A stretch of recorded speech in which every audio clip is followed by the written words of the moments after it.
Hallo zusammen, schönen Abend wünsche ich euch. Grüezi miteinander. Sind ihr zweg? Sind ihr da? Chatten mit mir. Ich sehe den Hakuna Matata, du wartest schon auf uns. Hallo, schön, dass du da bist. Heute reden wir über verschiedene Initiativen. Ja, das ist das heutige Thema. Wie würdest du in diesen Referenden abstimmen? Also, ein Referendum, es gibt verschiedene Referenden. Hallo Dario. Also, ich hoffe, ihr seid ein bisschen politisch interessiert. Vielleicht erinnert ihr euch an die eine oder andere Abstimmung. Vielleicht können wir da zusammen ein bisschen diskutieren.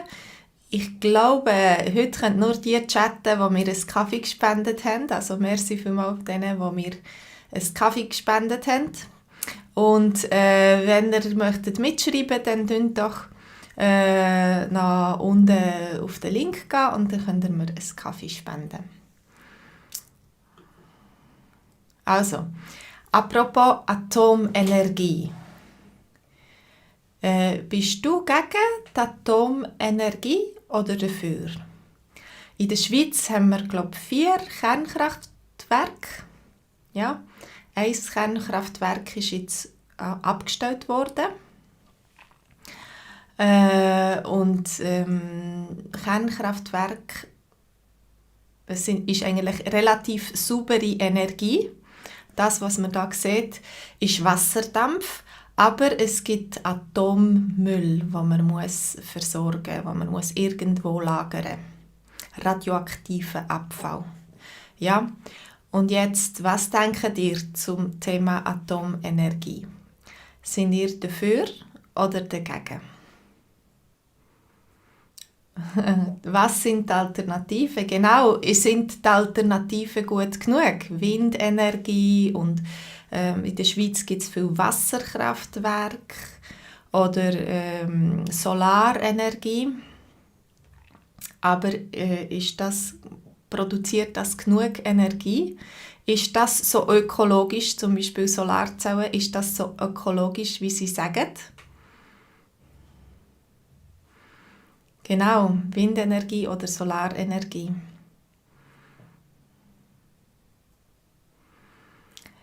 Genau, das Problem ist mit dem Speichern, ja, du kannst Solarenergie kann man noch nicht so gut speichern oder man kann vielleicht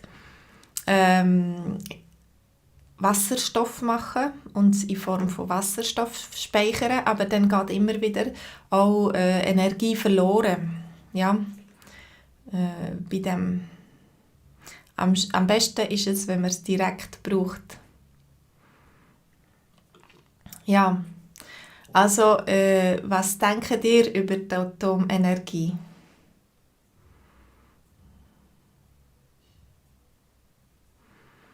Genau, wir haben noch nicht die richtige Lösung von der Solarenergie. Das gibt nur Energie am Tag, wenn die Sonne scheint und in der Nacht nicht. Ja.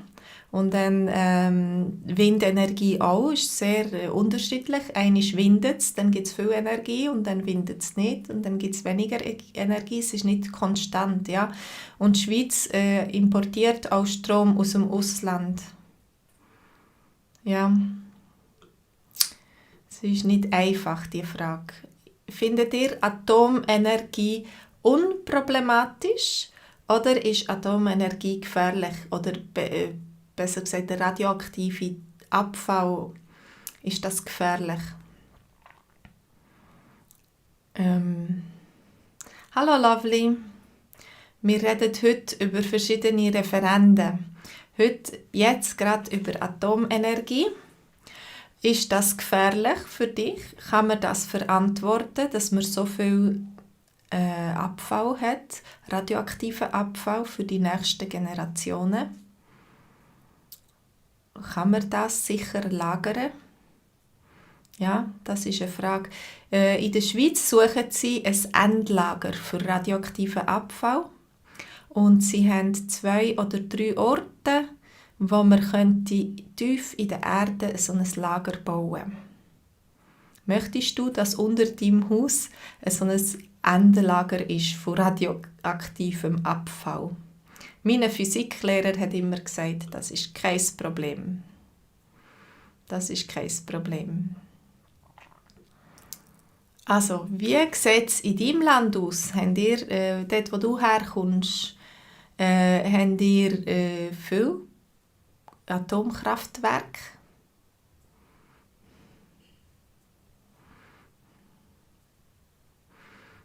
Ja, Dario, ich meine, die Frage ist es kein Problem, den Abfall so lange zu lagern, passiert nichts, ja? Mein Physiklehrer hat gesagt, bei ihm im Garten kann man den radioaktiven Abfall vergraben, das ist sicher, das ist kein Problem für ihn.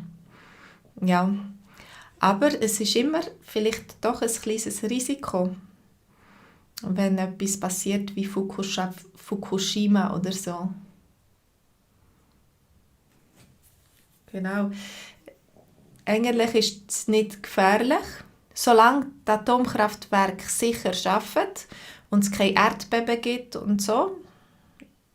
Nicht so wie Fukushima, ja. Dann ist es nicht gefährlich, ja. Genau, was sagen die Wissenschaftler? Ich weiss nicht, hat es Wissenschaftler unter euch? Also, die Frage ist genau, viele Wissenschaftler denken, dass es möglich ist, radioaktiven Abfall in der Erde zu vergraben und weg. Aus den Augen, aus dem Sinn, er ist weg und man muss sich keine Sorgen mehr machen, wenn man es gut macht. Wie sieht es in eurem Land aus? Habt ihr euch entschieden für einen Ausstieg aus der Atomenergie? Oder gibt es in eurem Land Atomkraftwerke? Ja, wie ist das? Gibt es in deinem Land Atomenergie? Frankreich hat, glaube ich, recht viel Atomkraftwerke. In Deutschland ist der Widerstand grösser.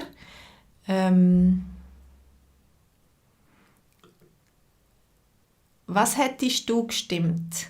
Es hat eine Abstimmung gegeben für den Ausstieg aus der Atomenergie. Eine Initiative zum Ausstieg aus der Atomenergie. Hättest du da gesagt, ja, wir müssen raus, wir müssen weg, wir müssen aufhören, Atomstrom machen? Oder hättest du gesagt, nein, wir brauchen Atomenergie?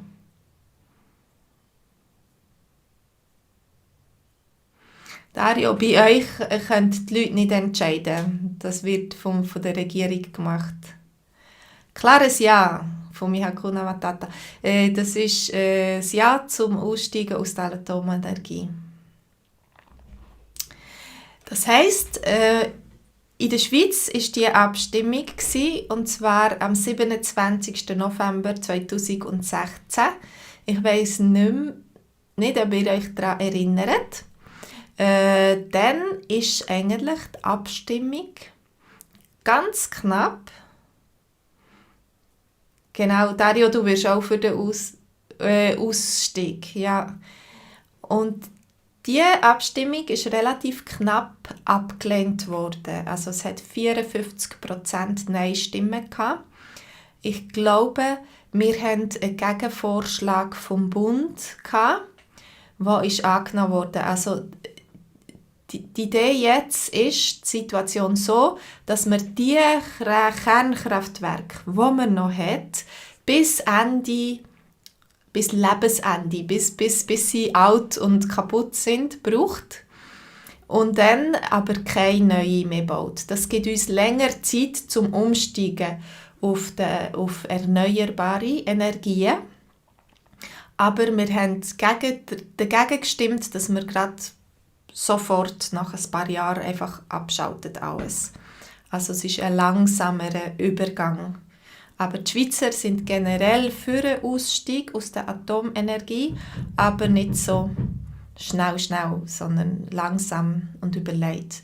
Dass man kann, es hat ja keinen Sinn, wenn man muss Atomstrom importieren muss, weil man selber kein Atomkraftwerk mehr hat. Für dich auch ein klares Ja. Also wir sind alle gleicher Meinung. Wir müssen der Technologie noch ein bisschen Zeit geben und uns Zeit haben, um umstimmen. Also wir wären alle dafür. Für den Ausstieg. Aber dann ist Nein gesagt worden zum schnellen Ausstieg. Wenn eine Initiative sehr extrem ist, dann tut der Bund häufig einen Gegenvorschlag ausarbeiten, der kompromissfähig ist, der realistischer ist, wo man praktischer umsetzen kann. Und häufig ist dann, man sieht das Problem, aber man sagt, nein, die Initianten, sie sind ein bisschen zu extrem, wir könnten das so machen. Ja, und der Bund tut einen Gegenvorschlag ausarbeiten. Jetzt kommen wir zu Radio und Fernsehen. Musst du oder müsst ihr in eurem Land, wo ihr herkommt, muss man dort Radio- und Fernsehgebühren zahlen? Muss man zahlen, dass man Radio hören und Fernsehen schauen kann? Oder ist das alles gratis? Oder musst du beim Dekodierer oder so einfach ein Abo zahlen für all die verschiedenen Sender? Wie ist das? Das ist, geht schlussendlich über die No-Billag-Abstimmung. In der Schweiz müssen alle Leute Billag zahlen. Also sie müssen eine Gebühr zahlen für Radio und Fernsehen. Ja. Ihr müsst sehr wahrscheinlich auch eine Gebühr zahlen für Radio und Fernsehen. Und es hat eine Initiative gegeben.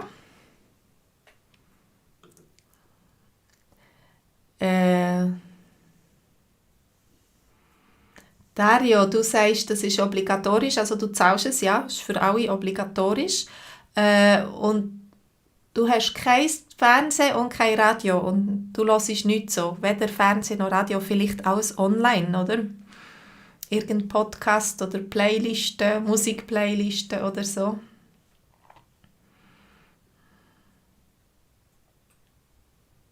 Genau, man muss zahlen, egal ob man Radio hat oder einen Fernseher hat, ob man das braucht, ob man das hört, ja. Das ist gleich, aber alle müssen zahlen. Genau. Hakuna Matata, schaust du Fernsehen oder hörst du Radio? Also ich kann euch empfehlen, für euer Schweizerdeutsch zum Beispiel, gibt es interessante Sendungen im Schweizer Radio. Oder auch im Fernsehen. Ja, ihr könnt davon profitieren, wenn ihr schon zahlt, dass ihr dann auch viel hören könnt. Ja. Hörst du Schweizer Radio? Ich höre häufig DRS1, aber es gibt auch 2 Kultursendungen.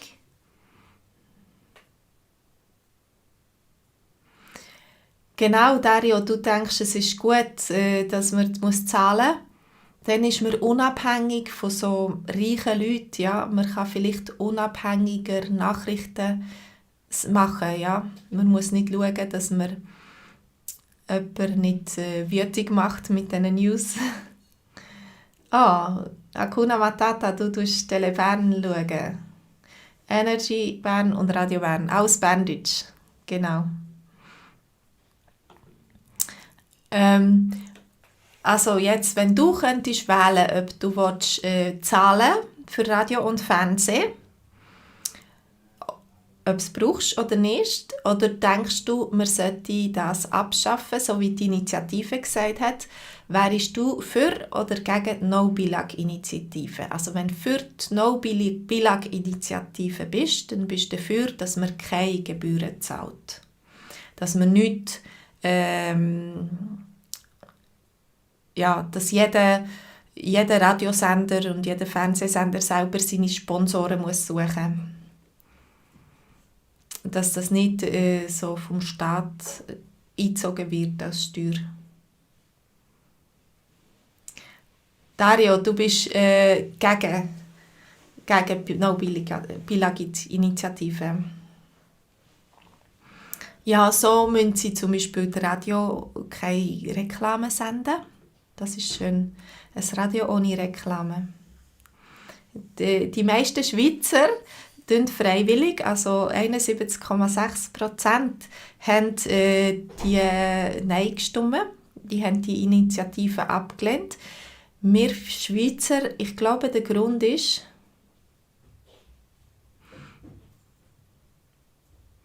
genau, die kleinen Fernsehsendungen, die unabhängigen Fernsehsendungen haben keine Chance, dann, genug zu verdienen. Sie gehen ein. Also, die Medienvielfalt nimmt ab. Es wird nur noch Mainstream gemacht, vielleicht. Und ich denke, für Politik, für guten Journalismus und unabhängige Meinungen, ist das wichtig, dass es gute Informationssendungen gibt, zum Beispiel, ja. Und die Schweizer haben Angst, dass wenn dann irgendwie reiche Sponsoren plötzlich das Programm bestimmen und sagen, was darf gesagt werden und was nicht, was wird zensuriert, dann ist es schwierig, oder? Dann ist es nicht gut für die Demokratie. Das ist gefährlich für die Demokratie, oder? Ich glaube, Dario, das ist sehr wahrscheinlich auch ein Grund, wieso dass du dagegen bist.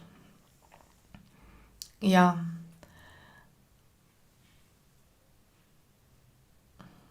Ja, wenn zum Beispiel vom Blocher aus dominiert würde, das wäre nicht gut. Ja. Dann hat es eigentlich eine Fair Food Initiative gegeben. Wärst du bereit, würdest du mehr zahlen für Fair Food? Also die Idee ist super. Das heisst, man darf nur noch faire Lebensmittel verkaufen. Lebensmittel, die vielleicht für die Natur und für die Menschen fair produziert sind worden. Ja. Also fair vom Englischen, das heisst gerecht, das heisst Fair Food sind zum Beispiel Max Havelaar Kaffee oder so, wo du weisst, dass die Arbeiter, die den Kaffee gemacht haben, dass die gut bezahlt sind, oder Bohnen. Ja, das wäre jetzt die Frage, genau, wie würde man das definieren? Ist das auch ohne GMO? Ist das alles biologisch? Oder ist es nicht alles biologisch? Wie ist es mit dem Zucker und so weiter?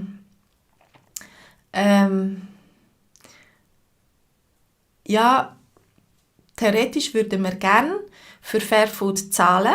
Die Frage ist, ob wir genug Geld haben oder ob wir, wenn jemand eine Familie hat und viele Ausgaben und dann ist es vielleicht zu teuer, alles nur Fairfood zu kaufen, alles nur so Sachen. Aber wenn alles muss fair sein muss, dann ist, vielleicht, ist es ein bisschen billiger.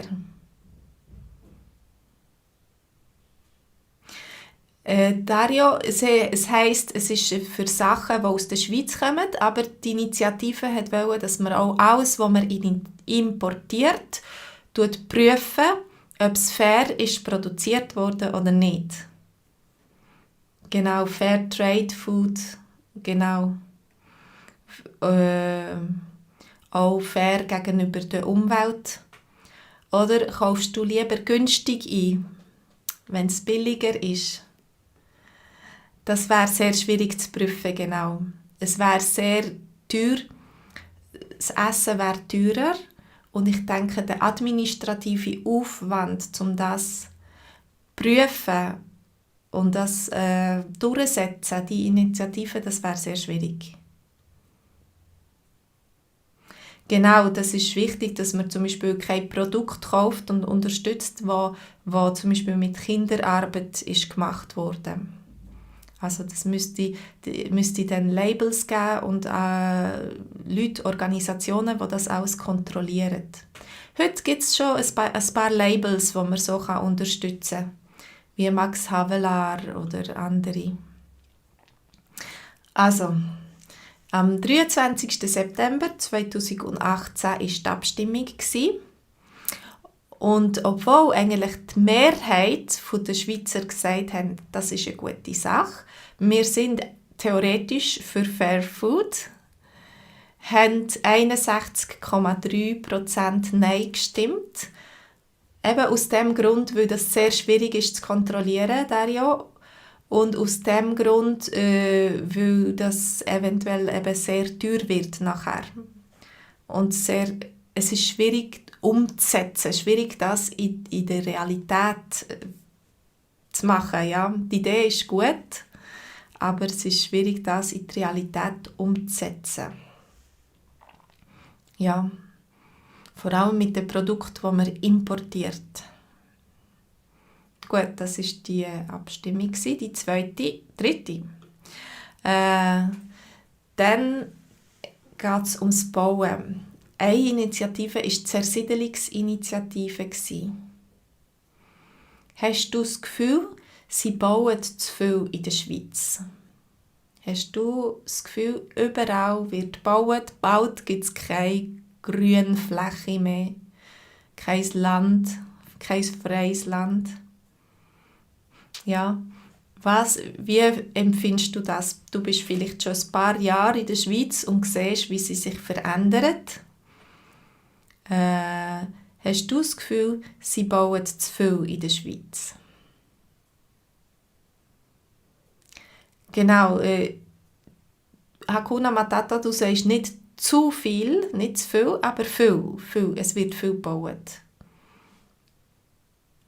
Ich habe auch das Gefühl, es wird überall gebaut und es hat eine Initiative gegeben, wo das Bauen ein bisschen eindämmen. Also, was sind die Vor- und Nachteile der Siedlungsentwicklung? Also, du bist für Genossenschaftswohnungen zum Beispiel, ja. In Genossenschaftswohnungen kannst du billiger wohnen und wenn du zum Beispiel in Zürich eine Wohnung suchst, dann ist es super, wenn du eine Genossenschaftswohnung haben kannst. Dann kannst du nämlich einen normalen Preis haben für die Wohnung und sonst sind sie zum Teil sehr, sehr teuer. Und für normale Leute, die einfache einen Job haben, die nicht CEO sind und nicht irgendwie Direktoren oder weiss nicht was für Banker oder so, ist es dann schwierig. Ein Gärtner zum Beispiel oder Verkäufer, für sie ist es schwierig, eine gute Wohnung zu finden. Also die Politik in der Stadt ist, man verdichtet wohnen. Man alte Gebäude abreißen und versuchen, mehr grössere Gebäude zu bauen, dass mehr Leute an einem Ort wohnen können und dass es dafür nebendran Grünfläche hat und Park hat und so Natur zum Naherholungsgebiet, um sich zu erholen.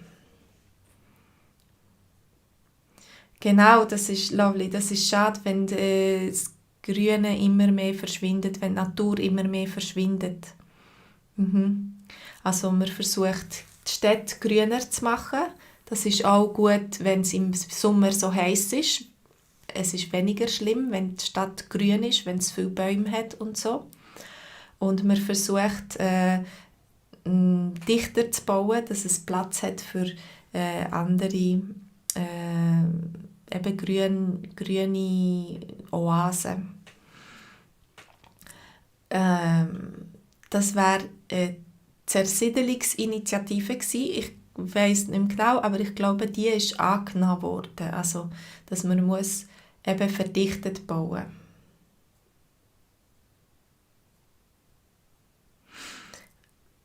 Das ist eine gute Frage, Dario. Ich glaube, mit der Immigration in die Schweiz braucht es viel mehr Wohnungen und viel mehr Häuser oder so. Oder vielleicht hat jeder den Traum von einem Häuschen mit einem Garten. Oder vielleicht auch wegen Profit, ja. Im Moment ist es, glaube ich, noch so, dass es, der Wohnungsmarkt in der Schweiz, ähm, dass es dort viele Leute Wohnungen suchen, also dass es eher weniger Angebot gibt als Nachfrage. Also würdest du eine zweite Wohnung bauen oder kaufen, wenn du genug Geld hättest? Wärst du interessiert, ein Ferienhäuschen zu haben, zum Beispiel in den Bergen oder eben eine Ferienwohnung irgendwo an einem See oder so? Findest du das cool, wenn man eine zweite Wohnung hat? Das war auch eine Initiative, Zweitwohnungsinitiative. Und die Initiative hat geheissen, zum Schluss mit dem uferlosen Bau von Zweitwohnungen. Also vielleicht bauen sie eben auch viel bauen, weil viele Leute dann in den Bergen noch etwas möchten oder irgend in der Natur. Dario, du brauchst das nicht. Ein Chalet in den Bergen, das wäre schön, ja, Hakuna Matata. Also, die Initiative hat gesagt, es wird zu viel gebaut und dann in den Bergdörfern ist es ein Problem. Wenn alles Zweitwohnungen sind, dann zahlt niemand dort Steuern. Und das halbe Jahr sind die Wohnungen leer.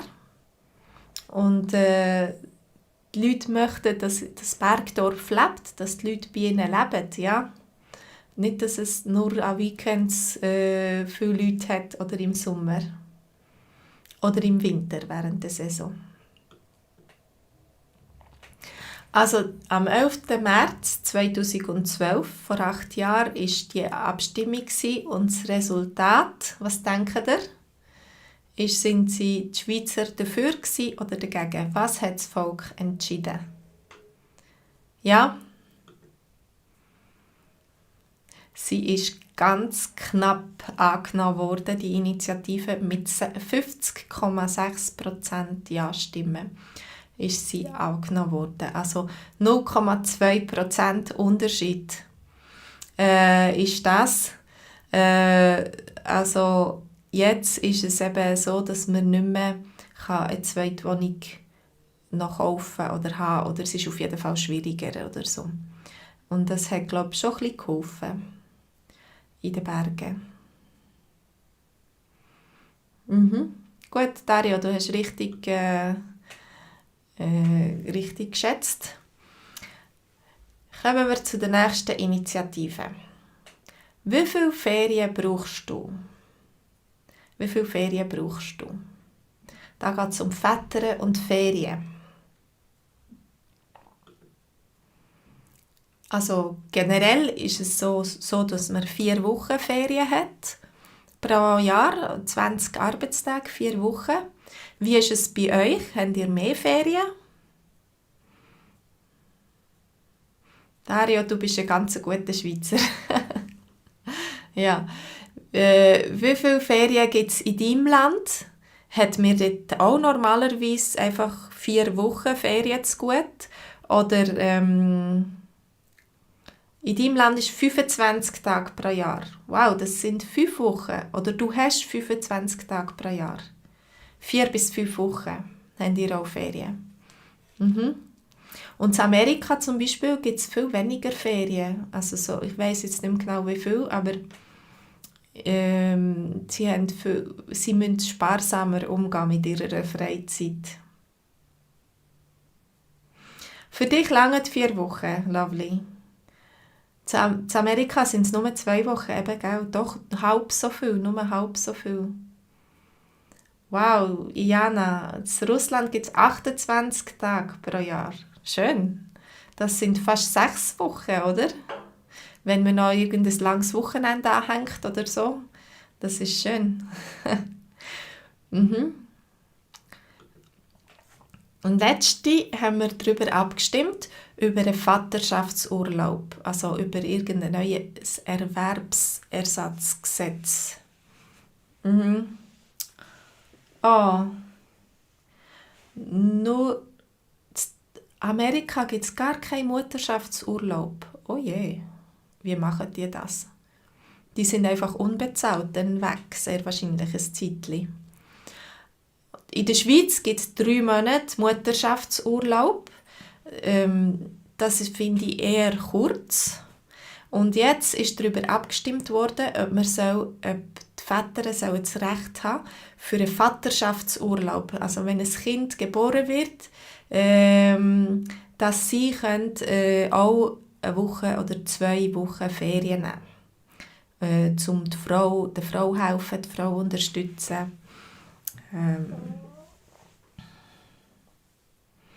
Das ist nötig, Hakuna Matata, ja, zum Vaterschaftsurlaub, genau. Ich denke, das ist sehr gut für die Familie. Das ist ein bisschen teurer für den Arbeitgeber, aber es sollte ja auch die Arbeitslosenkasse oder es sollte ja auch Geld aus der öffentlichen Kasse für das bereitgestellt werden. Dario, du würdest auch Ja sagen zum Vaterschaftsurlaub. Und die Frauen, Lovely oder Jana, was würdet ihr sagen? Sind ihr auch für den Vaterschaftsurlaub?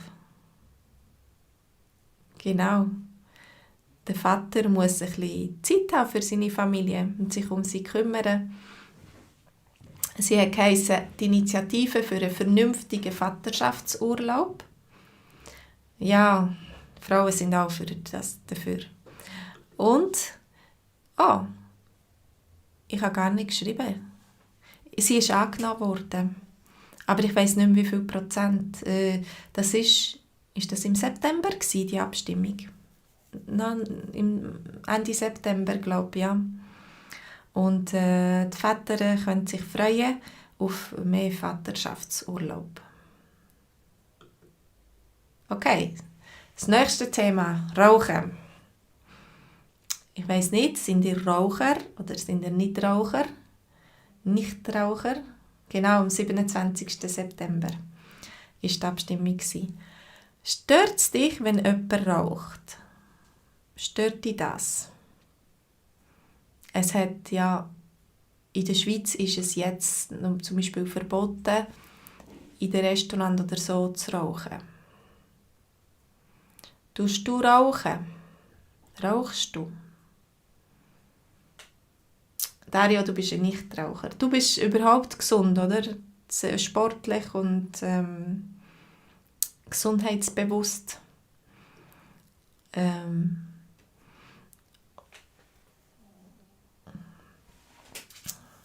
Es kommt darauf an, wie weit die Person von dir weg ist. Genau, Hakuna Matata, wenn sie so dir gerade ins Gesicht blasen oder so, ist es nicht so angenehm. Du rauchst auch nicht, Lovely.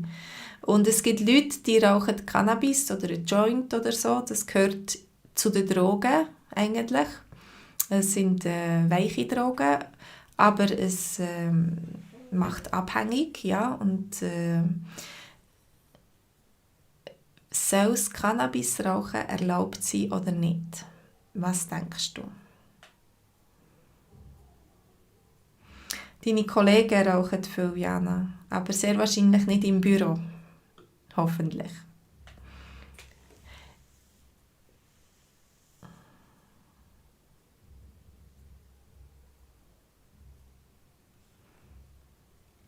Dario, deine Frau hat vor 5 Jahren geraucht und du hast ihr ein Ultimatum gestellt.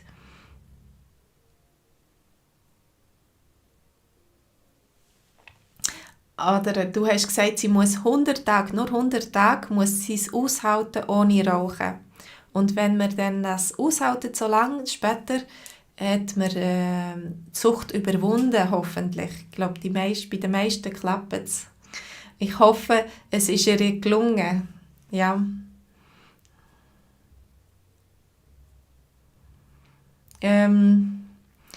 Es hat viele Vorteile, das Rauchen, meinst du, Hakuna Matata? Was sind die Vorteile? Also, ist es in dem Land erlaubt, draussen zu rauchen? Draussen kann man schon rauchen. Vielleicht am Bahnhof hat es zum Beispiel gewisse Orte, wo man rauchen kann, nicht überall. Okay, Dario. Ich hoffe, deine Frau hat es geschafft. Ihr seid immer noch zusammen, das ist ein gutes Zeichen. Ob man raucht oder nicht, für bessere und schlechtere Zeiten. Das ist sehr gut. Ähm, ja. Oder ist es bei dir, bei euch im Land erlaubt, drinnen zu rauchen? Im Restaurant oder in der Bar oder so, im Arbeitsplatz?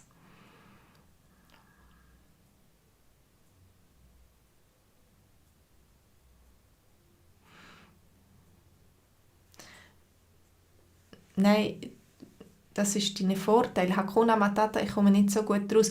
Wenn man sagt, nein, du musst nicht rauchen, dann macht man es trotzdem. Genau. Bei euch, Dario, ist es nur draussen erlaubt, so wie in der Schweiz. Ja, nur draussen. Also die armen Raucher, die müssen, oder sie gehen immer wieder an die frische Luft. Das ist vielleicht auch nicht schlecht, weil wir, die nicht rauchen, wir vergessen vielleicht im Alltag ein bisschen rauszugehen an die frische Luft. Und sie haben mehr Pause. Also am 30. November war die Abstimmung über die Legalisierung von Cannabis, von Hanf. Und es ist mit 63% Nein-Stimmen ist das abgelehnt worden. Also die Schweizer sind nicht dafür, dass man Joint legalisieren.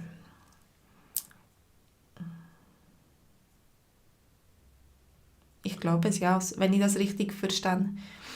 Das war die Hanf-Initiative und die ist abgestimmt worden. Das war aber vor 12 Jahren.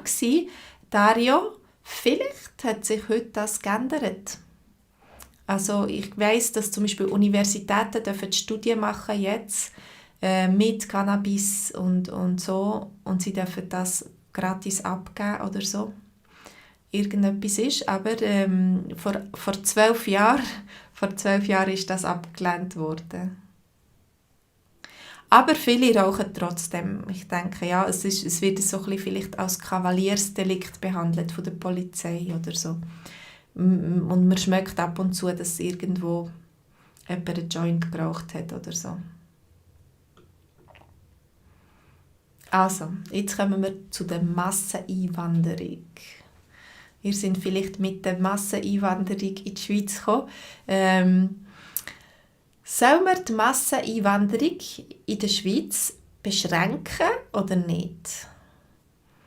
Also vor einigen Jahren hat es eine Initiative gegeben gegen Masseneinwanderung und Personenfreizügigkeit und die ist angenommen worden. Und jetzt vor kurzem hat es wieder eine Initiative gegeben, im September.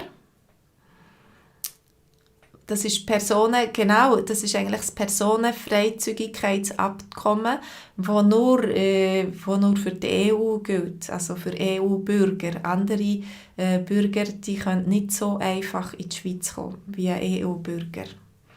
Genau. Aber einige Schweizer haben, oder vielleicht nicht nur Schweizer, haben das Gefühl, es hat so viele Leute in der Schweiz, es hat so viel, das ist zu viel. Wir müssen das einschränken. Findest du, es gibt zu viele Leute in der Schweiz?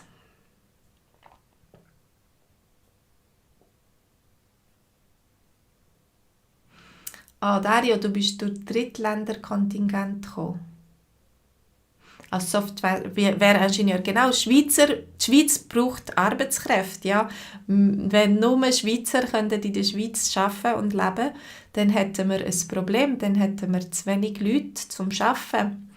Und es sind auch sehr viele gut qualifizierte, sehr gut oder sehr hoch qualifizierte Leute, die in die Schweiz kommen, arbeiten. Ja, es sind nicht nur Flüchtlinge. Dario, ich habe vergessen, woher kommst du? Aus welchem Land?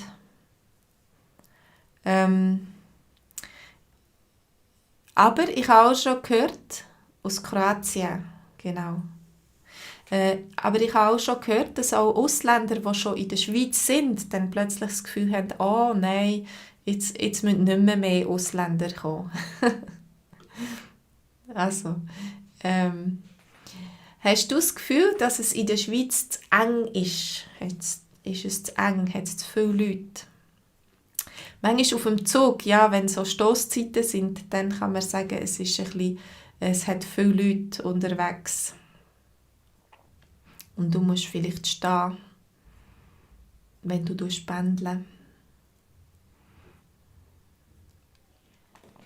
In deinem Land gibt es auch so etwas wie Masseneinwanderung. Gibt es viele Ausländer in deinem Land? Wie hoch ist der Ausländeranteil? Ja, was denkst du?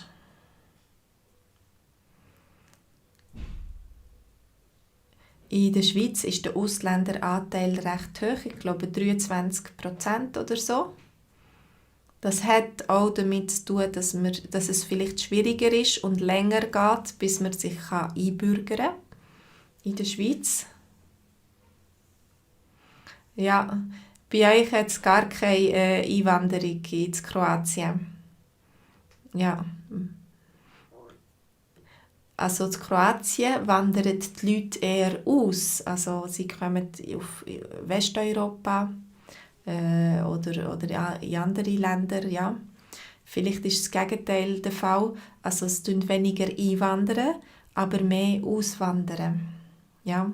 Und dann, das ist vielleicht auch ein Problem. Dann fehlen in deinem Land die guten Arbeitskräfte. Ja. Wenn sie in einem anderen Land einen Job suchen, wo du mehr verdienst. Das ist, im September war die Abstimmung über die Beschränkungsinitiative für eine massvolle Einwanderung. Das klingt nicht schlecht, eine massvolle Einwanderung. Wärst du dafür oder dagegen für die Initiative? Was würdest du stimmen? Bist du dafür? Da ist einfach die Gefahr gewesen, wenn man dafür stimmt, dann hätte die EU sehr schlecht reagiert und es hätte das Risiko gegeben, dass alle bilateralen Verträge mit der EU gekündigt werden. Ja, also die Konsequenzen. Hallo John Allen. Das ist eine schwierige Frage. Also man muss immer daran denken, was sind die Konsequenzen von dieser Entscheidung? Wie reagieren die Leute oder wie reagieren andere Länder auf diese Entscheidung? Ja?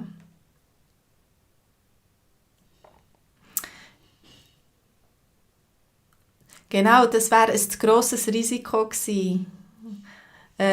Zum Beispiel sehr wahrscheinlich, es wäre ein sehr grosses Risiko gewesen, wenn wir da Ja gesagt hätten, aus Angst vor Übervölkerung, weil die bilateralen Verträge sind wichtig für die Schweiz.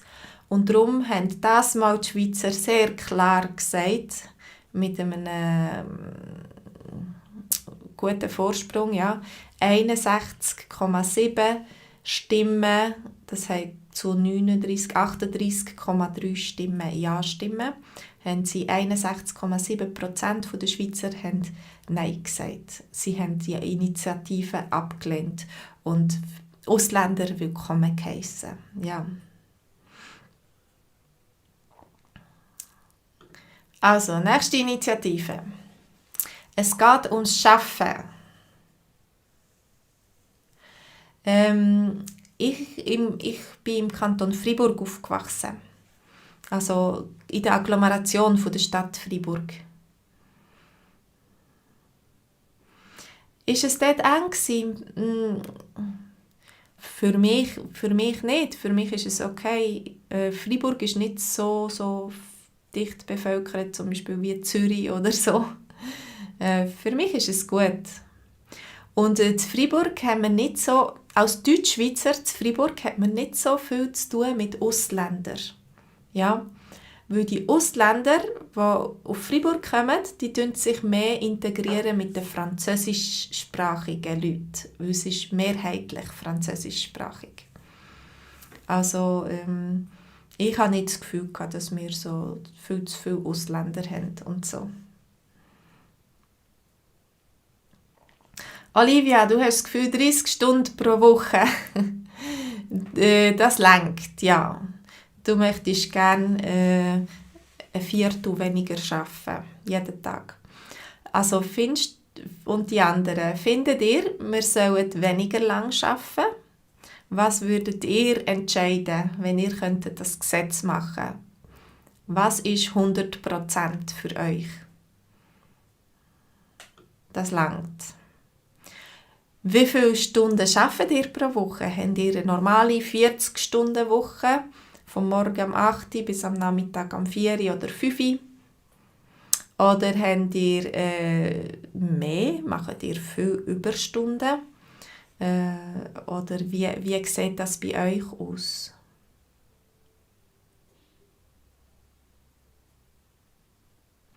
Dario, du tust sogar wissenschaftlich argumentieren. Studien sagen, dass wir 40 Stunden pro Woche, dass das zu viel ist. Und ja, man hat nachher noch Familie, man hat ein Haus, man hat noch andere Verpflichtungen, ja. Und vielleicht ist man auch nicht 8 Stunden pro Tag so produktiv. Hakuna Matata, wir sind alle einverstanden, wir sollten weniger arbeiten. Olivia, du schaffst 40 Stunden. Jana, du denkst auch, 30 Stunden ist genug. Ja. Und dann gibt es die freischaffend sind und die zählen gar nicht ihre Stunden. Und manchmal arbeiten sie sehr viel. 6 Stunden pro Tag wäre ein schönes Maximum. 3 Stunden am Morgen, oder 3 am Nachmittag oder 4 am Morgen und 2 am Nachmittag. Ein bisschen wie in der Schule. Ups, jetzt habe ich gewechselt. Also, es wäre genug, nur 30 Stunden pro Woche zu arbeiten. Und es hat im März 2002 hat es eine Initiative für kürzere Arbeitszeiten gegeben. Weil die Schweiz ist, glaube ich, mit diesen 40-Stunden-Wochen ist es eines der Länder, wo relativ viel arbeiten im Vergleich mit anderen Ländern. Lovely, 70%. Genau, in der Schweiz ist es eigentlich gut möglich, 70% zu arbeiten oder einfach Teilzeit zu arbeiten. 70%, 60%, das ist sehr populär. Und dann hat man zum Teil einen Tag frei oder 1,5 Tage pro Woche oder so. Und du, Lovely, schaffst 35 Stunden pro Woche und das sagst, bist sehr zufrieden. Nur dann hast du auch nur 70% Lohn. Das ist dann die Frage, ja. Wenn du nur 30 Stunden pro Woche schaffst, hast dann du so viel weniger Geld. Also 2002 war die Abstimmung für eine 36-Stunden-Woche eigentlich. Ja, so wie Lovely arbeitet. Aber es hat 75% Nein-Stimmen gegeben von den Schweizer. Also die Schweizer wollen generell viel arbeiten. Oder sie haben das Gefühl, die Wirtschaft kann sich das nicht leisten. Und Schweden hat es geändert auf 32 Stunden gesetzlich. Das habe ich nicht gehört, aber die Franzosen arbeiten auch eher weniger. Haben sie auch eine 35-Stunden-Woche oder so? Ich bin nicht sicher, aber sie arbeiten auch eher weniger. Ja, aber niemand hat sich beklagt, 36-Stunden-Woche, genau. Niemand hat sich beklagt von euch, dass ihr Überstunden machen müsst, wenn man dann so wenig schafft und dann muss man halt ab und zu vielleicht ein bisschen mehr arbeiten. Aber die Frage ist, wäre ihr einverstanden, dementsprechend weniger Lohn zu haben? Oder müsste der Arbeitgeber euch trotzdem den vollen Lohn zahlen für 100%? Ja, das ist die Frage, ja. Sonst kann man ja einfach Teilzeit arbeiten. Also, aber ich denke, generell ist es schon so, dass die Zeiten sehr stressig sind und dass es gut ist, wenn man vielleicht ein bisschen nicht immer überall muss so stressen. Dario, du wärst bereit, 20 oder 30% weniger Lohn zu haben. Ja, das wäre fair. Ja. Aber ja, genau die vielleicht weniger verdienen, für die ist es vielleicht nicht möglich, auf so viel Lohn zu verzichten.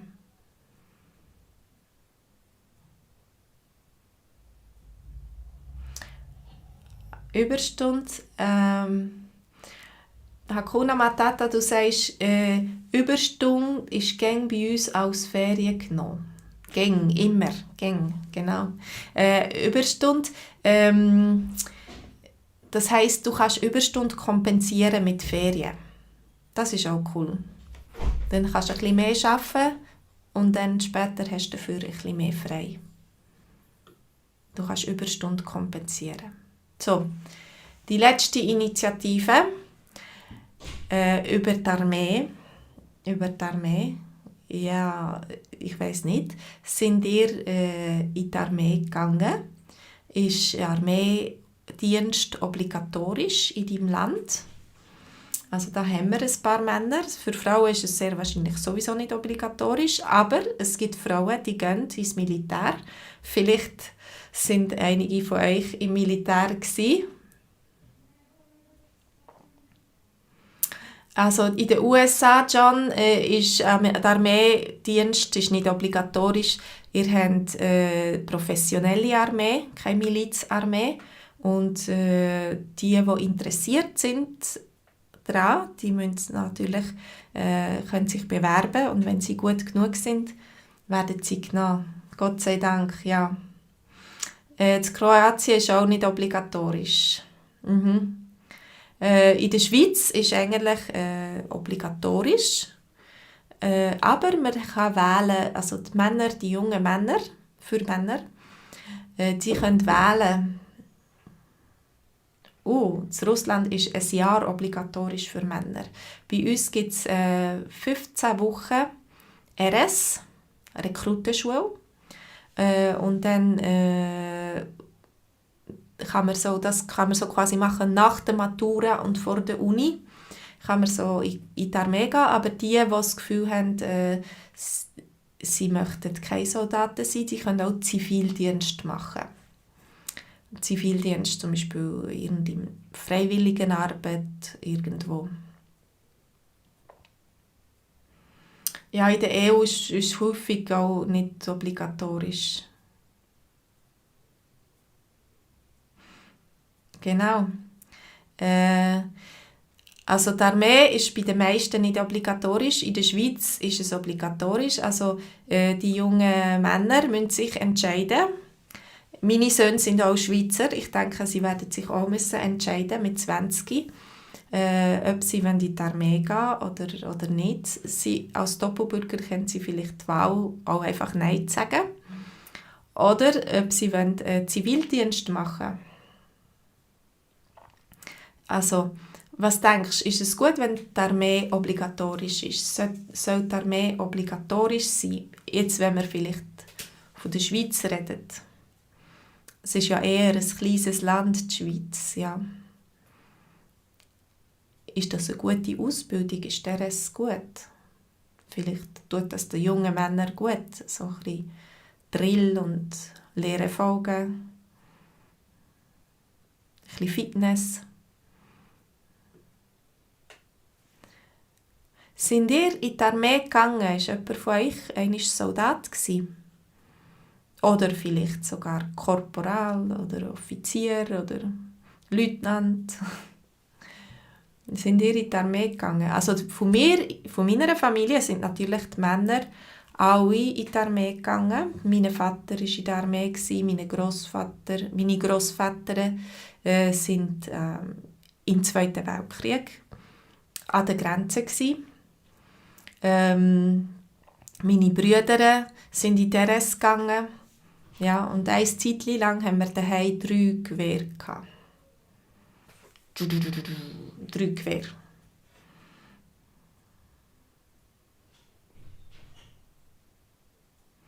Also die Armee, deine Kollege hat es nicht so cool gefunden, die Armee.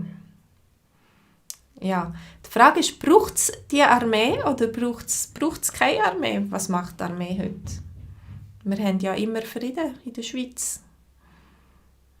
Ja, Also ich nehme an, ihr seid noch nie in einem Krieg gewesen, da ihr nicht so Soldaten sind. Vielleicht, Dario, hast du etwas erlebt in Kroatien, in dem Jugoslawienkrieg? Ja. Aber braucht es eine Armee? Weil das ist die Initiative, die wir darüber reden, ist eine Initiative, die jetzt vor über 30 Jahren ist gestartet wurde.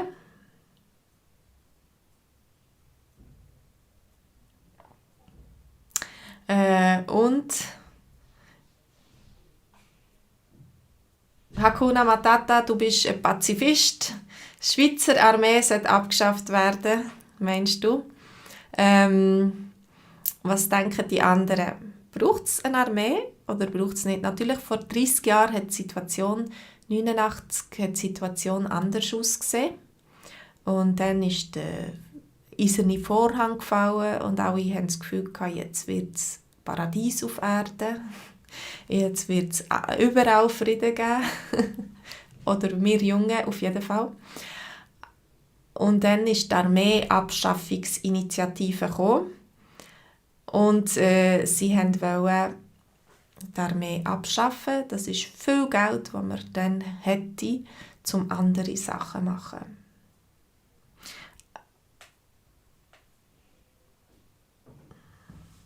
Ja, genau. Du bist Hakuna Matata, du bist für den Frieden, für keine Gewalt und eine freie Welt.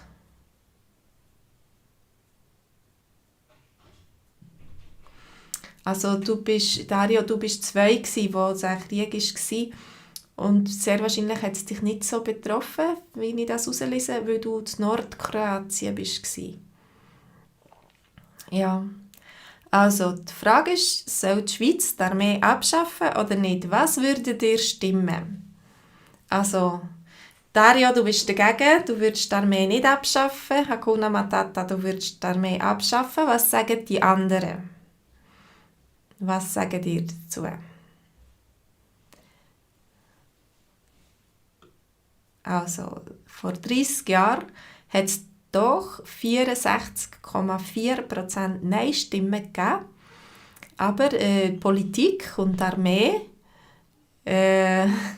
ist sehr schockiert gewesen, dass doch über 30%, also 35% Nein-Stimmen, Ja-Stimmen hat gegeben. 35%, ein Drittel der Bevölkerung war gegen die Armee gewesen. Das war für sie ein grosser Schock gewesen. Und man hat die Armee angefangen zu reformieren. Sie ist kleiner gemacht worden. Das Budget ist kleiner geworden und so. Also es hat einige Sachen ausgelöst, die Initiative, aber sie ist abgelehnt worden mit 64,4%. Und ich denke, heute sind wir vielleicht in dieser geopolitischen Situation, wo wir sind wir noch recht froh, haben wir eine Armee oder können wir jetzt Soldaten brauchen zur Hilfe in der Covid-Krise oder wenn wir irgendein WEF haben in Davos oder wenn es Umweltkatastrophen gibt.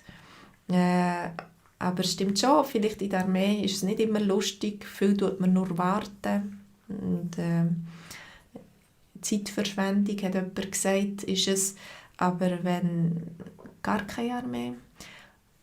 Jetzt sind auch das Budget für Kampfflugzeuge ist ein grosses Budget, ist bewilligt worden. Also es ist doch ganz knapp gewesen. Das ist haarscharf gewesen. Das ist 50, irgendetwas gegen 49, etwas Stimmen ist das angenommen worden, die Initiative für das Budget, das man möchte in neue Kampfflugzeuge investieren. Natürlich, Olivia, Armee ist nicht lustig, sehr wahrscheinlich, ja. Und, aber ich denke, in der Schweiz haben wir eine Verteidigungsarmee und ich denke, es ist vielleicht doch gut, wenn man sich verteidigen kann und nicht einfach muss ein bisschen beigeben, wenn jemand kommt. Wobei, es ist eine kleine Armee. Genau, Olivia, du bist sehr wahrscheinlich gegen die Armee. Okay, also das sind verschiedene Initiativen gewesen. Ende November gibt es wieder 2 Abstimmungen. Ich weiss nicht, ob ihr das schon geschaut haben oder gehört haben von denen. Es geht um Konzernverantwortungsinitiative. Sollen die Schweizer Konzerne verantwortlich gemacht werden für das, was im Ausland in ihrem Namen passiert? Ja. Oder, genau, die Idee ist super. Finde ich auch. Ich denke, jeder sollte ethisch handeln, ob es im Krieg im Inland ist oder im Ausland. Und dann gibt es über den Kriegmaterialexport. Sollte die Schweiz können Kriegmaterial exportieren, aber ich muss ehrlich sagen, das habe ich noch nicht richtig studiert.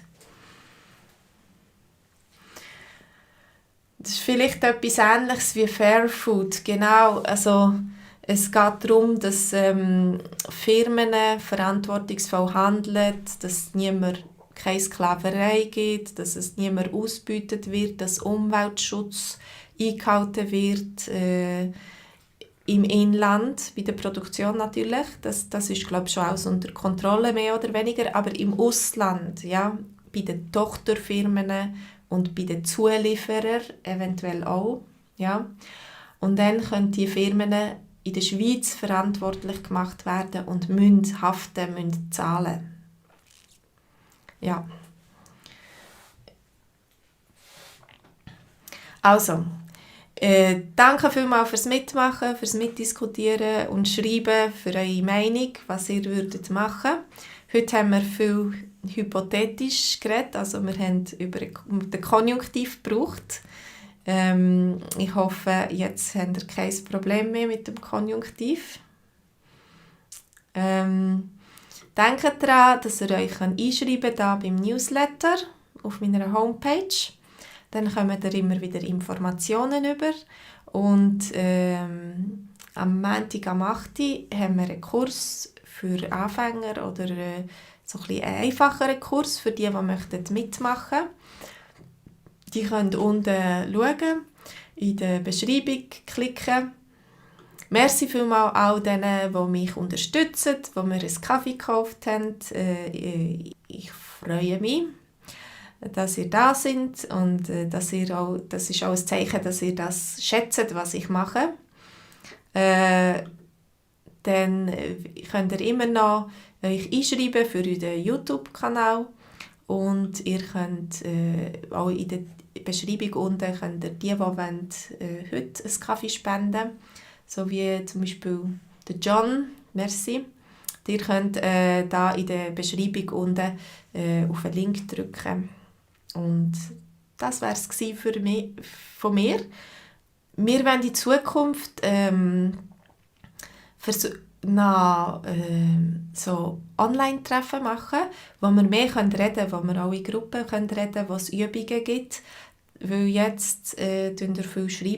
Ich weiss nicht, ob ihr laut redet mit mir daheim, aber für die interessiert sind, meldet euch doch. Wir wollen anfangen nach der Lektion. Letzte Woche habe ich etwas gesagt und so, es ist noch ein bisschen alles neu und frisch. Irgendwie hat etwas nicht geklappt. Ich hoffe, für die wollen dabei sein oder dass es nicht irgendwie die Leute zu fest enttäuscht hat. Wir werden nächste Woche damit anfangen, nach der Lektion. Wir möchten euch aber zuerst ein E-Mail schicken, dass ihr dann wisst, Materialien habt oder so, zum dann reden miteinander. Also meldet euch doch bei mir, schreibt auf meiner Homepage, schreiben swissgermanonline.com, euch mit mir kontaktieren, wenn ihr daran interessiert sind. Im November ist es sicher noch gratis und dann tun wir das ein bisschen ausprobieren. Später